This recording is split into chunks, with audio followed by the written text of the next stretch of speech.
It is my honor this afternoon to introduce James Fadiman and Sophia Korb. James Fadiman, PhD, has held a variety of counseling, consulting.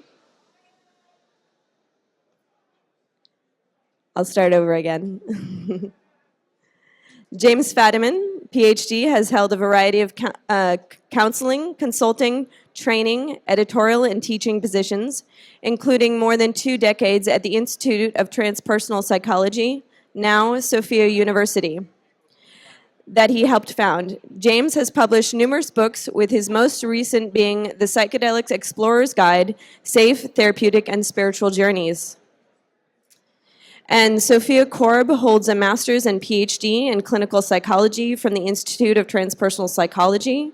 Dr. Korb's clinical work thus far focuses on people with severe and persistent mental illness. She has been working with James Fadiman since she was a graduate student. Their most recent project examines the experiences of people who use psychedelic drugs in very small quantities. Dr. Korb consults on research design and statistical methods on diverse projects from New York City neighborhood, mental health resource utilization. I think there's a typo in the bio, sorry. She is passionate about participants' engagement and ownership of research. And unfortunately, Sophia had a medical emergency, so she's actually going to be phoning in, but we've still got James here with us, so please join me in welcoming James Fadiman and Sophia Korb.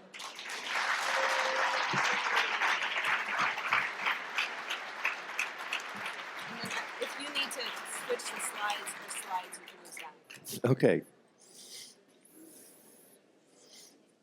There's very bright lights on me, but I can tell you're there. Now there's not enough light on me so I can see what I'm writing here. Can I have a stage light, please? I have winged a lot of speeches, but I didn't really want to wing this one. Okay. Let us say that it is hard to find a place in which everyone you meet is not a stranger. Of course, they don't necessarily know that. But this is probably the nicest, friendliest, kindest, most heart-opened group that I ever get a chance to be with.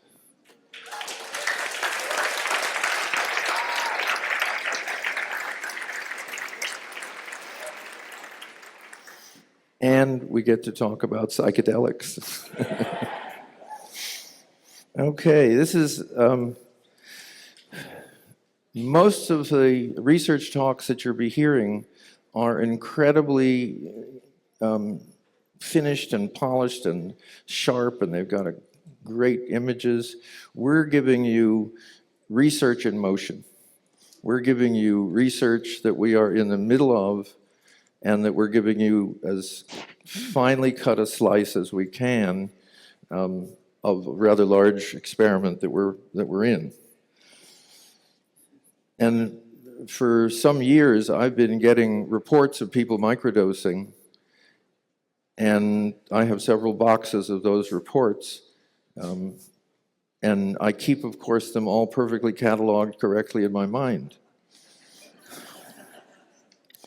When Sophia and I joined together, we moved from that to well-designed self-reports online, checking in a standard protocol, pre-report of symptoms, diagnostic categories, and a control group. That's all since February. As of Monday, our working sample, and I know you've been to other reports of 8 and 12 and maybe as many as 20 subjects, we have 1,304 subjects in our study. But in terms of the ones that are 30 days out and that we can give you some more detail, we're only going to report on the first 418. But it does give us a nice comparison group very shortly. They come from over a dozen countries, and the age range is from 21 to 79. Just a couple of technical stuff that we can get out of the way. A number of media want to do stories. If you haven't read a story on microdosing, it's hard to imagine what you read. But this is all new material, and this is the first time we've talked about a large group. And there will be a meeting of the media who are interested in microdosing, those of you who are here, at 4:30 at the restaurant in the back room. We've reserved a place. Sophia will be available to media by phone and other ways. And what we plan to do is the slides that you're going to see this afternoon, those will be online. And eventually, all our data, raw data and analyses, will be online, available to any researcher. We also have hundreds of written reports, and we're working on how to make those available while protecting everyone's identity. Stan Groff has a wonderful phrase: the journey of inner transformation begins for many people just by getting the right kind of information to know that this alternative exists. And over the past few years, for me and for many of you, microdosing has come into your intellectual life, at least. Now, just a question, and I will shade my eyes so I can see the answer. How many of you have microdosed? Okay. Okay, with the 3 or 4 people, just ask the person next to them, and I'm done. Now, this is totally self-serving. How many of you found it to be a positive experience? Okay, a slightly less hands, good. I don't have a preference. We're talking psychedelics. So, and we're going to, one of the questions is, what's the difference between, and the answer is we don't know yet. But we do know that if you look at written reports on Erowid, and you take 100 LSD reports and 100 psilocybin reports, and you run that through a information bot and say, what are the differences? The information bot says, I can't tell the difference between a psilocybin report and an LSD report. So when you get down to 1/10 to 1/20 of that, there seems to be no distinctions that we can find yet. Okay? Main point, no classical psychedelic effects. If you're taking a microdose and you feel a little high, that's a little too much. Now, I know that disappoints a lot of you. No psychedelic effects, no visions, no voices, no angels, no giant snakes that eat you, no being at one with all forms of life, no becoming the sun and the stars and the galaxy, none of that. As Ayelet Waldman's wonderful book is titled, A Really Good Day. That seems to be what most people who benefit from microdosing report. Very brief history. Hoffman microdosed. How long, I don't know. Probably at least the last couple of decades of his life. And as you know, at age 100, he was still giving 2-hour lectures. Might be good for you. I learned about it from Robert Fort, one of the major but not well-known heroes of the psychedelic movement. And it interested me. And I started asking about it. And that's how research works. Eventually, I came up with a self-study protocol so that people could determine for themselves what the effects were. And that's taking it on day 1, not taking it on day 2 and 3, taking it on day 4, and doing some cycles. We've asked people around the world to do 10 cycles. Now we have a daily check-in of a kind of mood and attitude and energy scales. and then we ask for a report. People after 10 cycles, on the whole, if they continue microdosing, and many do, they do it less often. So I'm trying to anticipate a lot of questions that you don't then have to ask. Now, the question of doing formal research, you lose all that richness, but you do get some great numbers. And we're at the place where, as Sophia will talk about, we're capable, because we have a large sample, of doing statistical analyses that are very hard to do on small samples.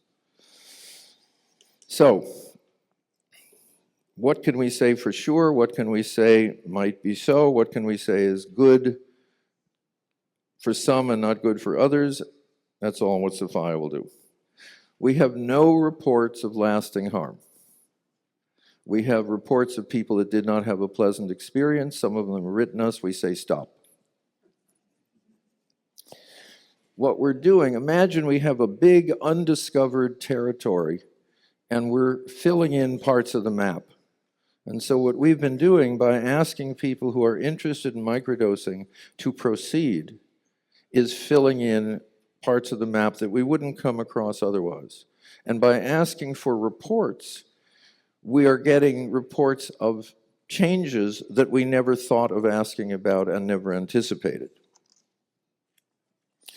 And I argued with Brad, who put a lot of this together at MAPS, over my title, because he wanted a more formal, like real research title. And I said it had to keep the word surprises. So after Sophia talks, we'll do some surprises. We had two major divisions in what we're learning. We basically have people with mental and physical difficulties. We try and avoid diagnostic labels. One of the reasons is they're often wrong. And I cannot tell you how many people have written us and they say, here was my psychiatric diagnosis, but then it got changed to this, and then it got changed to this, and none of the meds worked anyway. So we're just trying to keep it at behavior and physical symptoms and things like that. Largest group of people who write us are people with depression and treatment-resistant depression. That may or may not be the largest group of people microdosing, because the kind of Silicon Valley creative types, and again, we get requests from way around the world on this, usually find out all the information on Reddit or other places and don't bother us, and don't want to fill out forms. Interaction with meds. So far, almost all meds can be taken while microdosing. We're not sure about lithium carbonate, so we say that. We're not sure about lithium carbonate. But almost everything else we found, people can take their meds. However, very often, people reduce their meds while microdosing. And that's one of our really more interesting findings. This is also true of the uppers, Adderall, Provigil, and I'm not sure you call antidepressants downers. It's not fair, but they are. Now, the other group is what I would call, and thank you, Bob Jess, is enhanced wellness or enhanced health. In an article that Michael Pollan did in the New Yorker about one of the research studies of people with terminal illness, one of the people discussing in that article, after seeing how wonderful the psychedelic experiences were, said, why do we have to wait till we're dying to be allowed this experience? Similarly, microdosing is good for a lot of things that ail you, but you don't have to be sick to be better.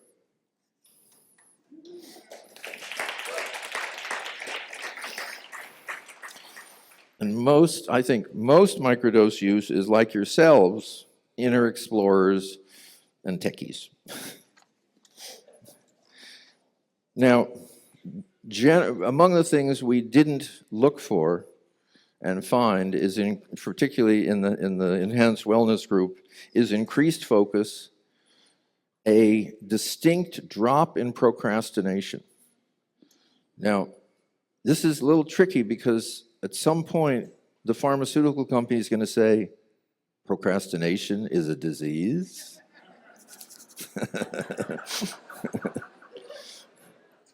Because with microdosing, people get better.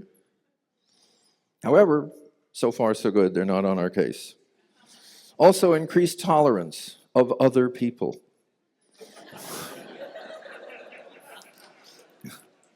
And as you know, when you're in a good mood, the same jerk doesn't bother you the same way.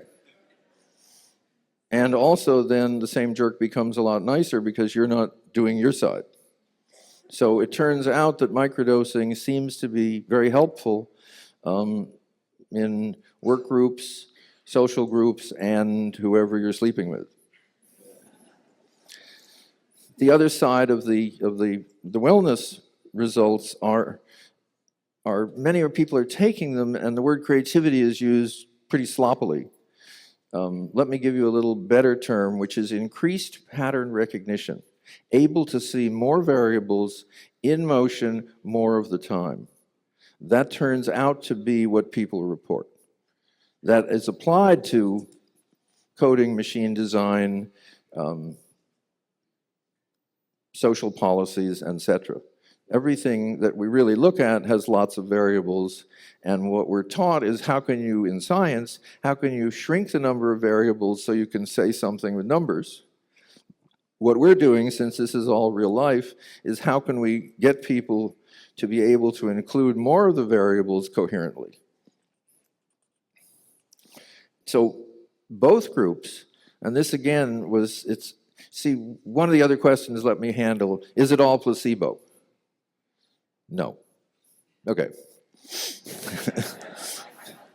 And one of the ways that you can look at that is when you have unanticipated results across people who don't talk to each other and consistently. What we've found consistently, regardless of what you are interested in taking it for, is improved health habits, improved sleep, less social anxiety, lowered use of meds. Now, some of you might not like this, but lowered use of cannabis, lowered use of alcohol, lowered use of coffee, healthier food choices. Wonderful early subject who wrote me voluminous letters where I got all kinds of ideas. He said, this was kind of a junk food guy, and he said, I looked at the menu and by God, I wanted the salad.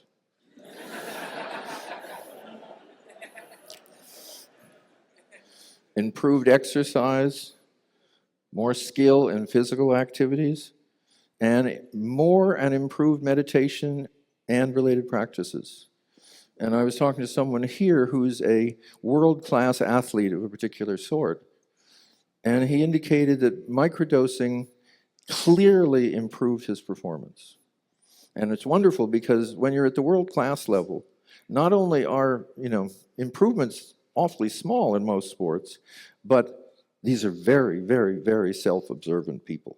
So now I'm going to take 30 seconds for an info commercial. So close your eyes and hide if you don't want to hear this. Basically, I've been supporting this work for 5 years. I now have a fantastic partner, and for the first time, we are open for funding. We want to continue to make our data available to everyone, and I asked MAPS if they would be comfortable being a nonprofit that we could put money through and give them some. And Rick wrote back, as only Rick could do, we'd be very happy to, and how many funders have you got? I wrote back, none. Okay. Now, what I want to do, and because we have limited time, I'm going to give you a report, one report from a woman in Vienna, and I'll tell you a little bit about her as we go along, but she did 10 cycles, which is what we ask, and I'll just give you a little bit of her report before I give you some background, which was this is first cycle. After an hour, I immediately felt slightly euphoric. Such a nice feeling. I was motivated to manage things which I really don't like much, like cleaning my apartment, paying bills, doing home office work. Also, I realized my thoughts were much more positive than usual. Right now, my life isn't easy, but my inner setting seems surprisingly very optimistic. Second cycle. I was experiencing a very different mode than usual, meaning regularly I feel very depressed, anxious, and worried. But with microdosing, my mood immediately changed. I felt optimistic about my life. I start to focus on solutions, challenges, rather than the problems. To me, it is like observing another me. Sometimes I believed we always look at things as affecting our lives. But now it wasn't just a thought or belief system. Instead, it becomes a certainty. Fifth cycle. Now, little background. When she started this, she was on 4 separate meds. She was on disability. Her last job had been managing a large piece of a nonprofit. And I just want you to begin to get a feeling of what's happening for her. After 1 hour, the same sense of euphoria, maybe stronger. Through all the cycles, I discovered that I enjoy doing sport more than regularly. Also, I still eat too much, but I didn't have any of this horrible binges since I started microdosing. This is because I've really struggled a lot regarding bulimia. Background, bulimia, 18 years.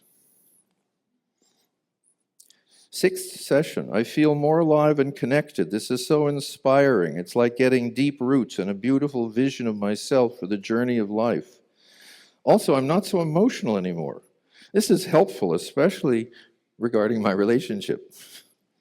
We've had a lot of difficulties and fights in the past because of my struggling with depression and ADD and things like that. I always felt I had no skin. Now I'm much more calm. My life companion gives me the same positive feedback. Struggling with depression, anxiety, eating disorder, post-traumatic stress disorder, and learning disorder for 18 years. 7th microdose. Remember, 1 tab is 10 microdoses. Quality of sleep is much better than before. Normally my sleep is light and restless. Now I fall asleep about midnight. I sleep without waking up till morning. In the morning I feel relaxed with a smile on my face. I can't remember the last time I felt so comfortable in my own skin. 8th cycle. Eating behavior is getting better and better. Not even that I eat much less. I also start choosing healthy foods instead of instant noodles, bread, and sweets. Something now we haven't talked about, and I'll just finish up. I got my menstruation today, but this time I didn't experience any pain. So great! Exclamation point, exclamation point, exclamation point. Because normally I'm really struggling with this. 9. Went on a bicycle ride, just beautiful, everything inside and outside, so much brighter. And I love being in nature. Before, because of my depression, I preferred staying at home most of the time. It was like being afraid to leave the house. I wasn't very social before. Now I love to talk to people. I'm experiencing a much better version of myself. So that's the first part of this presentation. And if the spirits and the electronic spirits are fine, we should be hearing from Sophia and we should be seeing some slides. Thank you.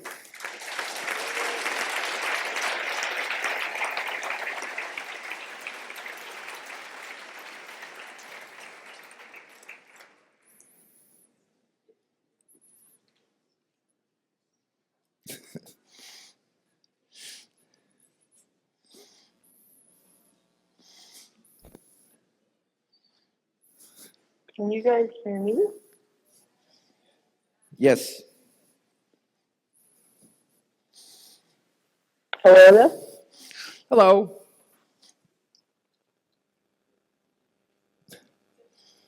Oh, great. Hi. Well, hi, Max. I'm sorry I couldn't be there in person, but I've been watching the conference over the live stream, and it's great to connect with some of you on YouTube. So I'm going to talk about our research design. I was afraid I wouldn't have enough information, but I think, in fact, I have way too much. So I'm going to try to get to as much as I can, and we'll see how this goes. So when you think about trials of new drugs, the ideal is sort of the randomized control trial, which means that you'd have a lot of people, and people wouldn't know whether or not they were in the active condition, and some people would get a placebo. So that isn't what we did. So you see on my slide where it says the real. So instead what we did is this. People had been writing to Jim for many years before this, sending them journal entries. And we had talked to groups of people, groups of participants and patients who wanted to try this for different reasons. So what we did was designed a tool using emotional variables that had already been validated.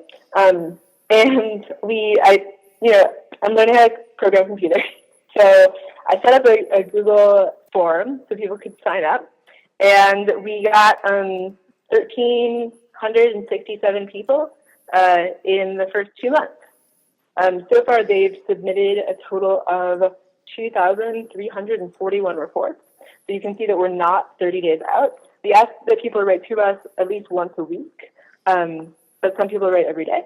So if you could go to the next slide, please.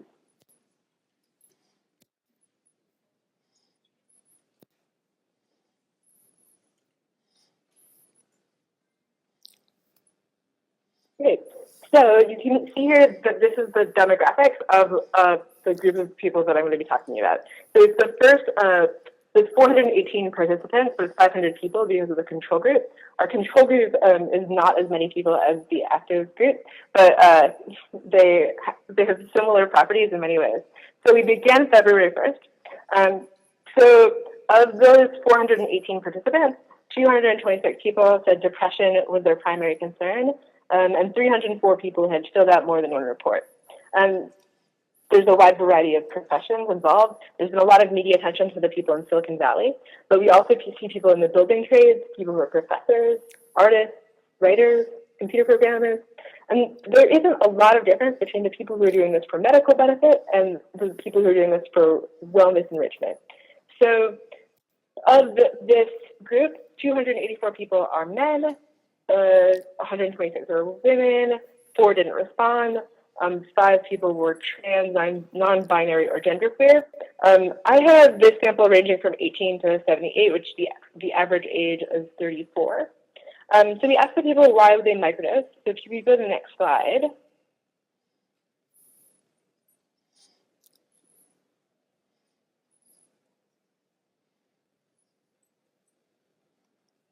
Great. So I just pulled these off. So that's the reason why there's 730.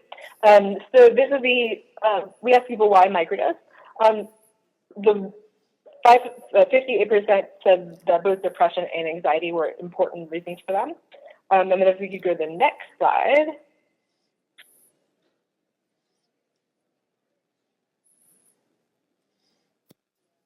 Great. So we asked people, because of our concern about diagnosis, what symptoms did you experience in the last month? So here we can look at the control or the comparison group.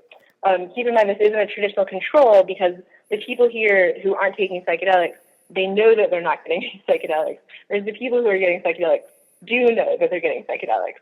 And we had to do it that way because it wouldn't have been safe to do it some other way. But the symptom checklist between the control group and the non-control group look very similar. So most people complain of having low mood and trouble focusing. Most people complain of a lack of energy. And then if you could go to the next slide. Great.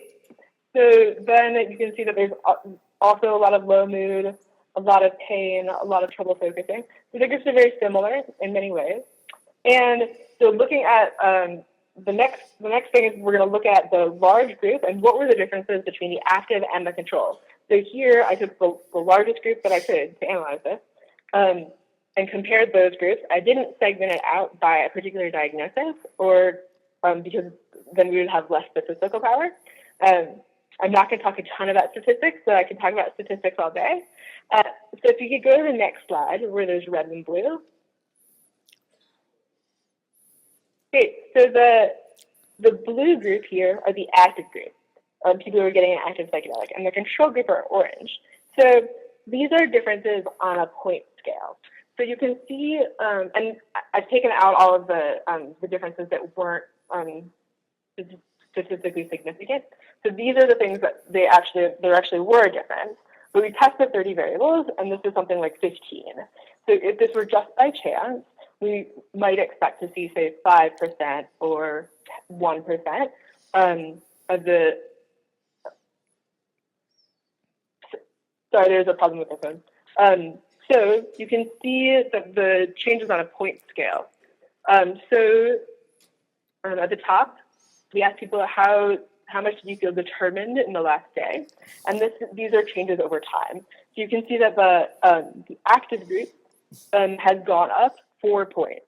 Sophia, just a significant. small interruption. And the difference between the Sophia? active group and the control group is 2 points. Okay, just a note to talk a little slower because of the sound system. Thanks.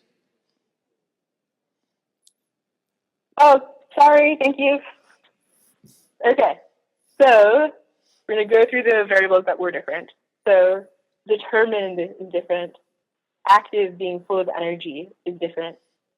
Alert is different. Proud is different. Strong is different. Enthusiastic. Nervous and jittery. So here, it's important to notice that the nervous and jittery, these are both increases where the active group is more than the control. So in other words, people were experiencing an increase of the symptoms of anxiety in certain ways. Some people don't like microdosing because of this, because it increases their anxiety. That's the most common group of people who don't want to microdose in our experience. So if you go to the next slide.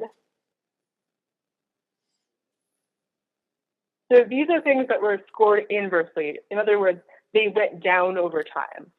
So depressed went down over time quite significantly. Upset went down, guilty and afraid. So these are the changes in the largest group that we can compare. So I said I wasn't going to talk a lot about statistics. I'm just going to talk a little about statistics. So if you could go to the next slide. Okay, so when we talk about statistical significance here, what we're talking about is the likelihood that the data in the sample would fit your model by chance. So are you looking at randomness and noise, or are you looking at an actual pattern?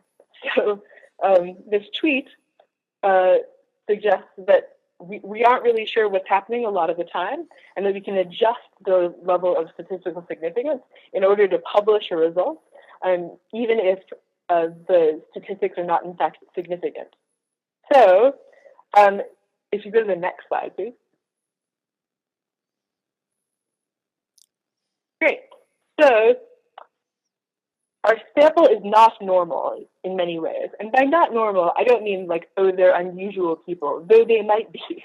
I mean that our sample of people violates the basic statistical assumptions by which we base all of the mathematical tests that we do on the sample. So we, in other words, need to use a more rigorous model of statistics when we're using things like a convenient sample where people who are interested in microdosing enroll themselves. And so I suggested these steps. We decided what variables that we want to look at and what subpopulations need to be tested. We do those tests, and then maybe we will profit. So I built this little thing. I'm working on programming this right now. So if you put the group of people that you're comparing to the control, or sorry, put the group of people that you're comparing to the rest of the sample and to the control. In the first column, the second column would tell you how many people in our sample have that trait.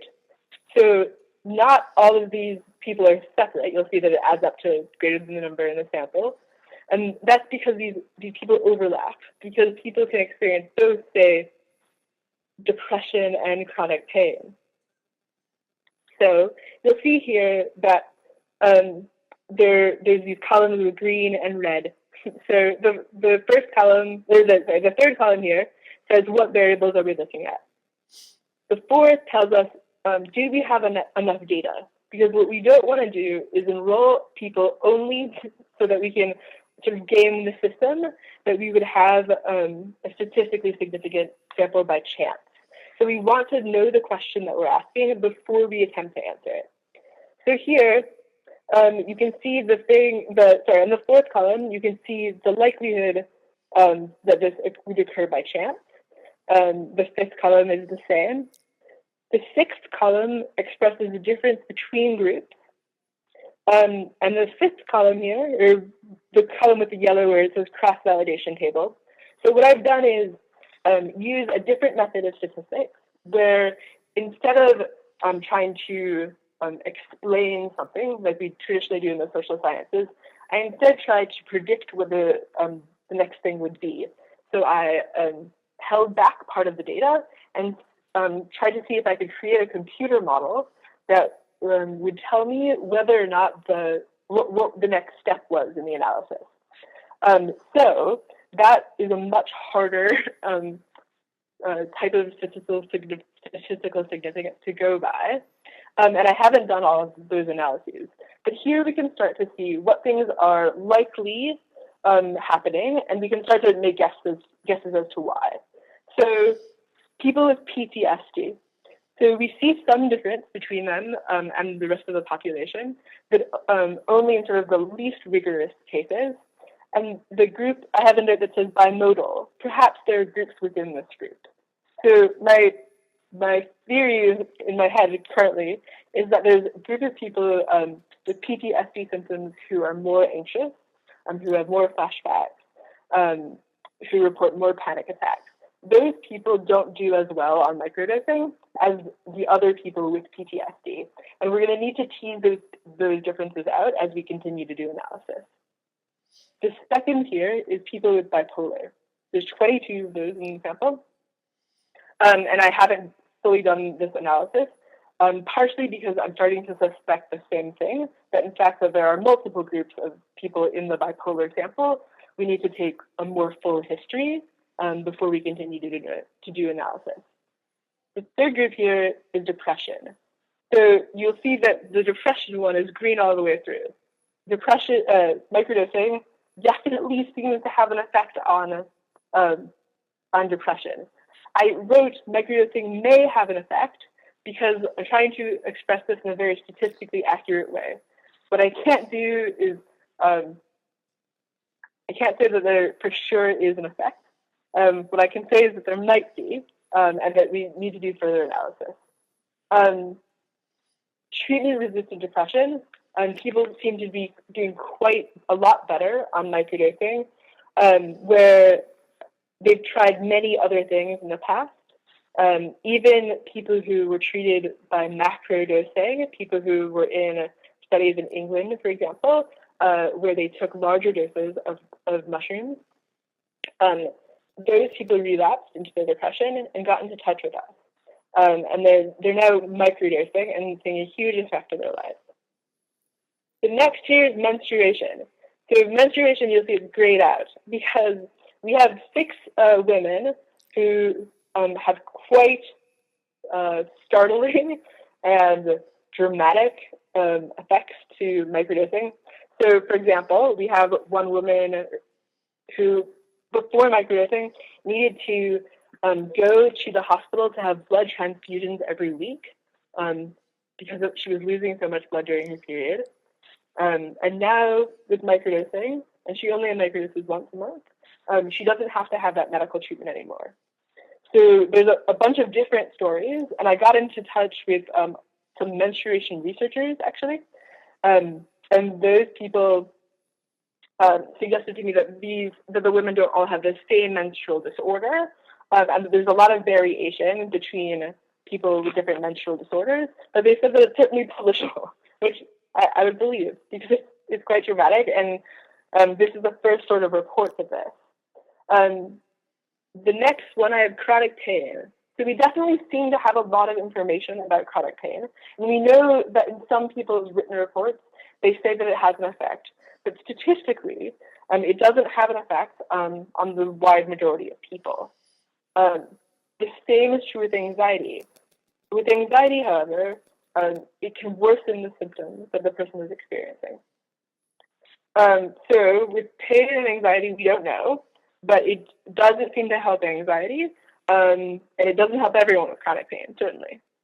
The last category is people with psychotic disorders. So those are people who are experiencing delusions or hallucinations or are quite different from the norm in many ways. We don't have enough data on that group of people right now. But that group of people a long time ago was treated with psychedelics because the thinking was, they're experiencing hallucinations. Why don't we give them something that would give them more hallucinations? And that didn't work out so well.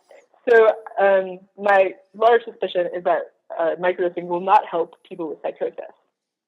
Okay, could we go to the next slide, please? Great. So you'll see here, sometimes we want things to be different, and we change things. And what you saw in the last slide was that there's a lot of change that's occurred. But sometimes change can be distressing or not so good. So I've brought some more results of the quote variety. This group of people, the quotes are all from people with treatment-resistant depression. So if you go to the next slide, please. Great. So it says results qualitative at the top, then openness and lack of anxiety as the category for this quote. I think there's 5 categories that we've identified in people with treatment-resistant depression. So here, I have noticed that my mental chatter is considerably less than it was prior to this study. It was near constant before and not very positive. First thing every morning, my mind was always a raging flood of responsibilities, reminders, and thoughts unnecessary. I remember telling my husband, you know that time in the morning when you're almost fully awake and there's nothing on your mind? I love that. But it was very fleeting. Now my thoughts are quiet and calm with a gentle flow. I am so grateful. So I want to point out here that one of the things that we know that can change the amount of openness to new experiences in a person's life is using psychedelics and macrodoses. We know this from the NYU study. It's possible that we'll see something similar with microdosing, where openness is coming forward so strongly as a theme. So if you could go to the next slide, please. Great. So here we have fuller engagement, more energy. I'm feeling very energetic, very focused, very alert. It's the same as taking the amphetamine, but without the jittery or the crash after, so that's wonderful. The next was interpersonal and social change. Unusually productive and pleasant social encounters with people I normally don't get well along with. And the next slide, please. Introspection. My self-talk feels like from a third-person view. I've also been dancing to some music in my apartment. Not usually a dancer, but ate a macrodose in some city a few weeks ago, and I had a solo dance party on the balcony of the hotel, watching the city bridge light show. Maybe I dance now. So, those are quite dramatic quotes coming from some very depressed people. Okay. And some people in the chat and YouTube had asked some questions before this started. We were talking about meditation and microdosing. It's a very interesting topic. So I think that you can see with the introspection aspect of this, how, and the openness, how meditation might come to play a role. If you could go to the next slide, please. Great. So here's what we're thinking that we're going to do. Collaboration. So we've been collaborating with lots of groups over the last year. In fact, we're collaborating with 17 groups in 11 countries. Because Jim has been an expert in the field for so long, many people get in touch with him to ask his point of view. And we've tried to share resources with different psychedelic researchers. You can expect publications about the subgroups, and once we have 30 days from the whole group, you'll see that. You should expect from us open source disidentified data. We can't release the essays and so on yet because we need a way of making them not traceable back to a single individual. And you can expect analysis of written reports. If there's questions that we don't get to, or if you want to be in touch, here is our contact information. I know that Jim is going to talk about surprises, but one of the things I'm most happy about in the last year is that I've been able to help so many different participants and so many participant groups set up their own studies. And just 2 weeks ago, a group in Boston started their own randomized controlled trial with a crossover design. And it's so exciting to take to play a role in this kind of citizen science, where people are doing science on themselves and introspecting and gathering all the data. So I want to thank all the people who microdose and write to us, especially if you write to us with your art. There's beautiful art and poetry that's sent to us every week. So I think that Jim's going to have some more surprises, and we're going to be taking questions after that. Thank you.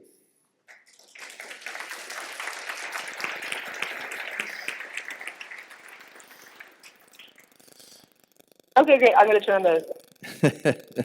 Okay. That's a couple of slices of a huge amount of data, and I will not tell you how many hours it has been since that got finished. But can you turn off your mic, please? But you notice I didn't say days. And I have a request, which is a lot of what we're talking about while we're here is what can we do to move the psychedelic realities into the general culture. Microdoses don't scare anybody. That's one thing to keep in mind. The other thing is it looks like we're going to have to do a kind of book of people's experiences. Now, when I asked you to raise your hands before, most of your hands went up. But I don't have in hand your experience.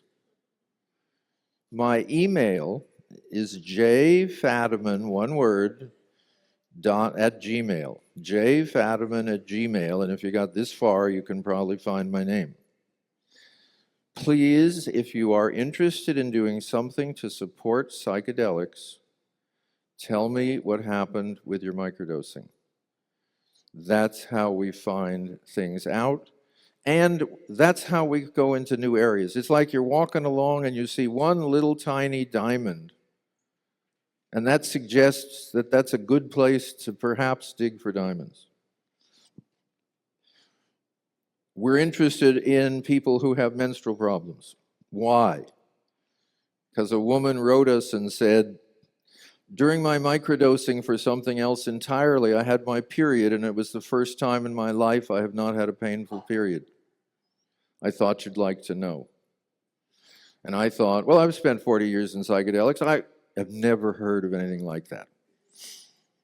So I wrote her back and said, do you do that every month now? And how much do you take and what substance do you take and blah, blah, you know, that stuff. She wrote back and said, actually, no, I only took it during that 1 month. My periods are normal now. You've changed my life. Thank you. So we got interested. So in your reports, tell us something interesting. Now also something to think about, which is I'm one of the great set and setting kind of jerks that you ever hear about. Set and setting, you have to, so important. It doesn't look like it matters in microdosing, except for extreme negative external realities that you have no control over. If your life's truly horrible, you don't want to become a little more aware. So these is now the surprises. Okay, this is for the science geeks. Here you go. 5 men dropped out of our study. Why?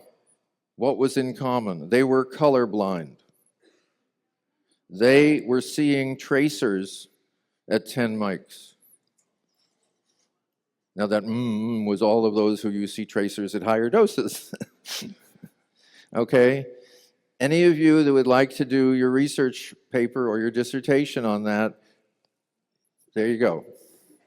We don't know why, and we're not going to play at it.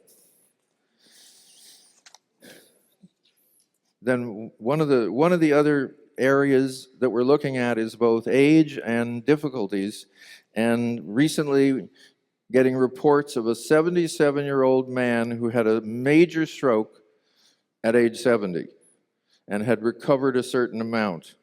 However, he was unable to do stairs easily, and he certainly had stopped traveling for the past 12 years. Johnny feels so good, he's going to Mexico by himself. He's going to hang out with a friend in San Miguel. The microdosing has made a definite difference. His depression is lifting and his walking is improving. And there was also a comment about restored interest in sex. There's a skin condition. See, what we're doing is these are the things which get you to go in different directions.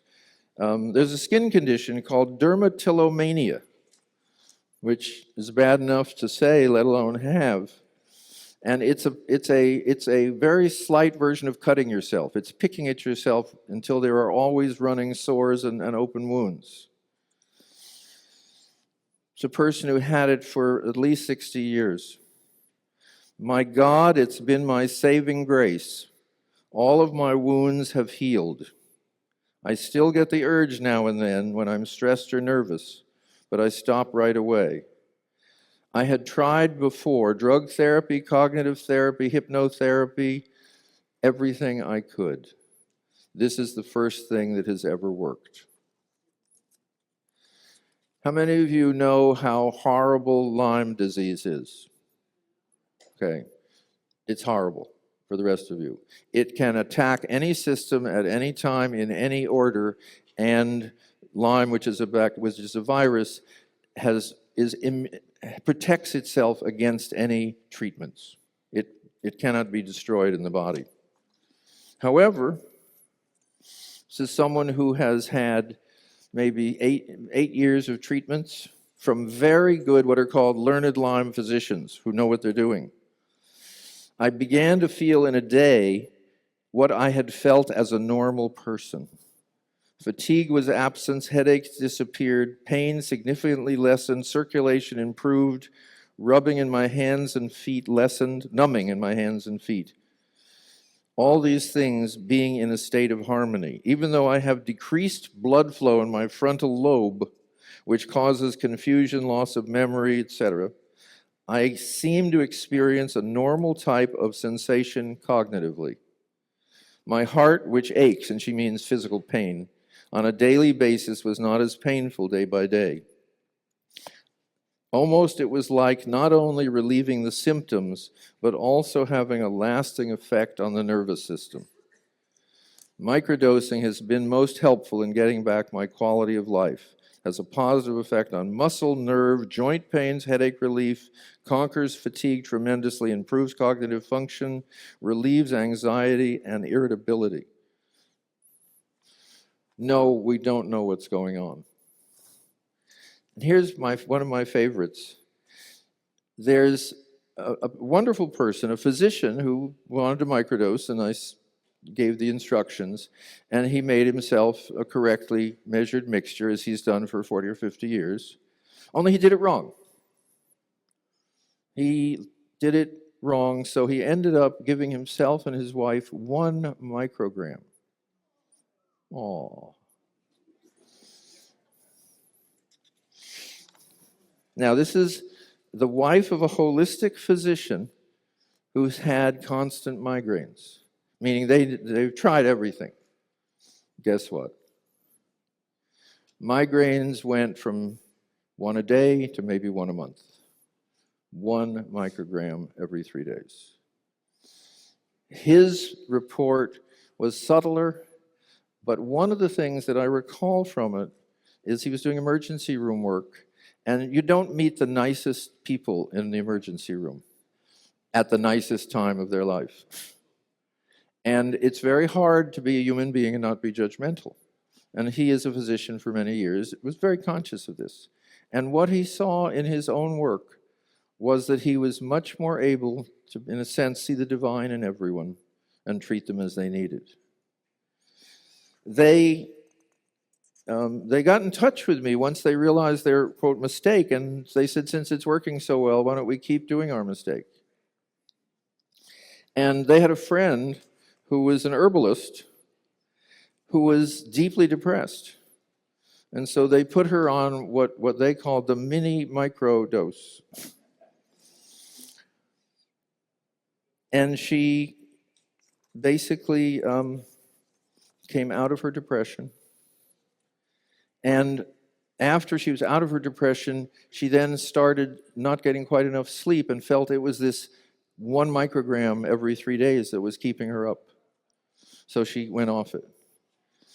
And that was the end of that. And then just before this week, I wrote people and said, what's happening? And she filled me in and said, I have to let you know that I have hair loss. And I realized I didn't have hair loss when I was microdosing. I had hair loss again when I stopped. I've started microdosing, and my hair is no longer falling out. Try that one. And then my last and favorite, perhaps, was a report from a new donor to MAPS, who gave a considerable donation, enough so that Rick called him. He said that he was giving back some of what microdosing had done for him.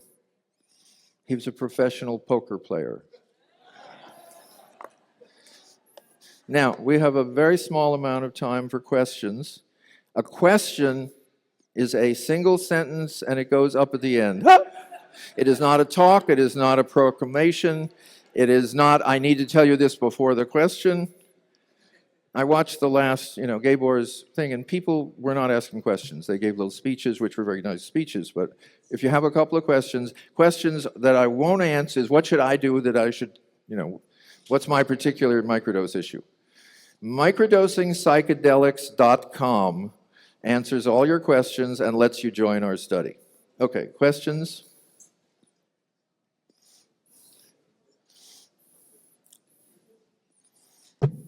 In your case reports, did any of your bipolar patients or self-reported bipolar patients describe an induction of a manic episode from microdosing? Sure.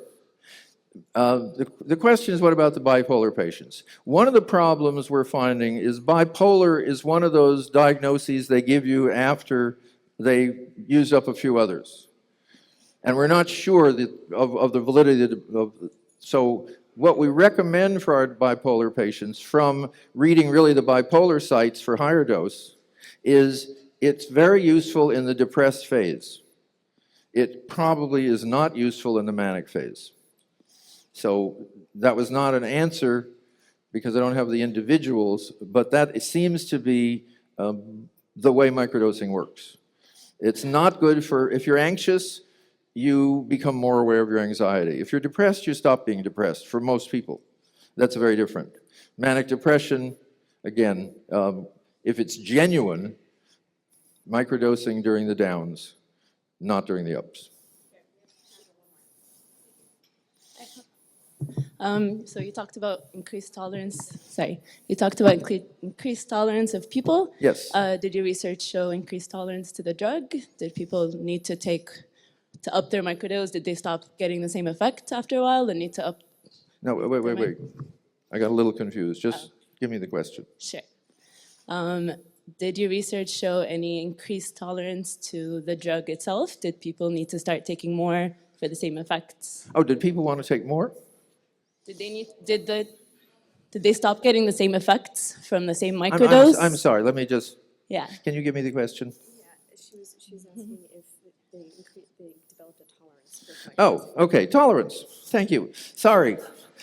It's the, right.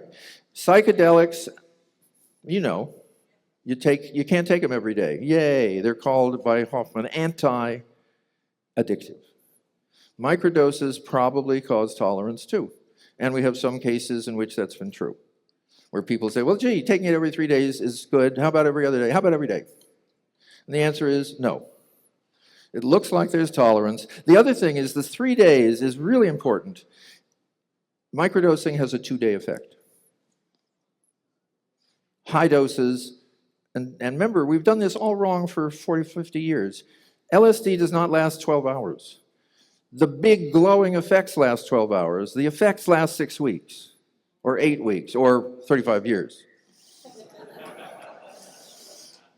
Ibogaine lasts a number of weeks, etc. Microdosing lasts 2 days. Therefore, you're wasting it if you do it every day. And 2, tolerance may set in. We have some tolerance. We have some people who say they're okay. Okay? Some people also find 10 micrograms very high. And my 1 microgram crowd, oh, I got 2 more 1 microgram people. A medical student and a software engineer. And he says if he takes anything more than 1 microgram, he has to walk around outside in nature. And she said, if I take more than 2, it's too much. So those are in their 20s, and the other people in the mini micro study were over 60. So it may be that all my research is grossly overdosing people, and wouldn't that be wonderful? Okay. I think we're done.